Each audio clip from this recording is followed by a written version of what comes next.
مجھے یاد ہے جب یہ کورونا کی وبا نہیں تھی تو ہم لوگ ایک بار ریجاویک گئے. وہاں گئے تو سورج غروب نہ ہو وہاں پر کسی وقت بھی, دن کے 24 گھنٹے میں آپ چاہیں تو نیٹ پہ چیک کر لیں.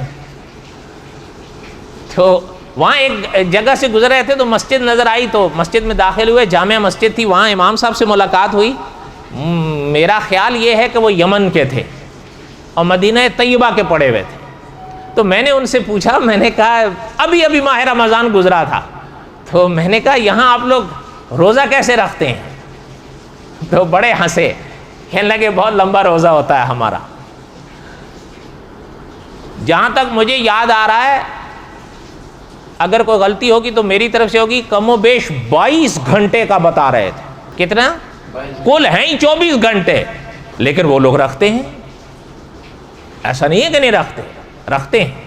اچھا, اب جہاں گرمی وہ بھی رکھتے. کہنے کا مقصد یہ تھا کہ اللہ تعالیٰ کی محبت ہر عمل کو پھر آسان کر دیتی ہے.